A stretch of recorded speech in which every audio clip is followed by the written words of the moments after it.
Sevərlər YouTube izləyiciləri, bu gün mən sizə quşum olan Titoş haqqında söz açacağım. Bəziləriniz bu quşları saxlayırsınız. Əksəriyyətiniz, yəni ki, belə quşları saxlayırsınız, yəni tutu quşları. Bəziləriniz isə Karella, yəni kakadu, sultan tutu quşlarından saxlayırsınız. Mən bu gün sizə Avstraliyanın parakitlərindən danışacağım. Və bunlar necə olurlar? Bunlar yaşıl belə rəngdə olmağı ilə fərqlənirlər. Ağ, sarı, göy, yəni mavi rəngdə, sarı rəngdə, necə deyərlər, ağ rəngdə, belə yaşıl rəngdə, göy olmaları ilə, gömgöy, boz rəngdə olmaları ilə fərqlənirlər. Bu quşlar danışa da bilən quşlardan biridir. Deməli, qəfəsin üzərinə ağ rəngdə atlas sərirsiniz. Daha sonra isə qaranlıq olmalıdır mütləq və mütləq.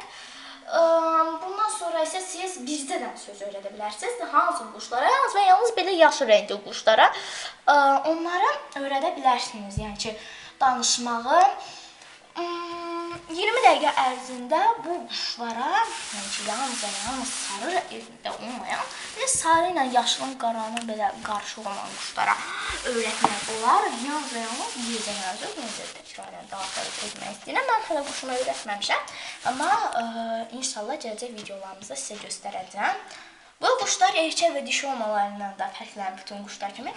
Mənim istəyirəm daha yaxından gəlsin. Bu quşun dimdiyinə fikir verin, gömgöydür. Gömgöy olan zamansa bilinir ki, bu quş erkəkdir.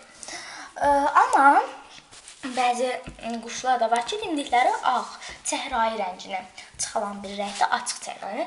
O isə dişidir, dişi quşlardır. Quşlar qocalanda nə cür olur? Yəni ki, baxın dimdiyinə, bu hələ o dimdiyi göy rəngdir. Amma erkək quşlar qocalanda dimdiklərinin rəngi açıq göy olur. Gömgöy yox, açıq göy. Maviyyət yəni çalır. Ondan sonra, amma dişilər isə qocalanda, yəni ki, gözəl quşumca görün bura.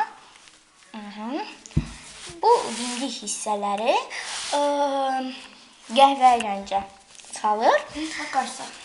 Bağlayır.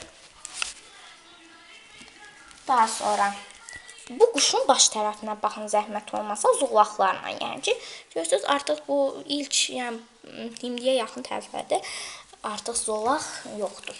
Dəqiqə belə baxın, görürsünüz, bu tərəflərdə artıq zolaq yoxdur. O da onu demək istəyirəm ki, yetkin olan quşlarda belə olur.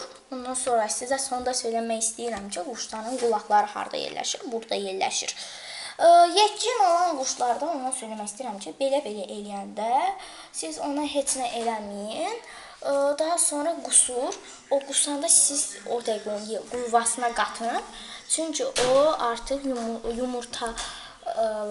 yumurtalatdırmaq üçün elə edir.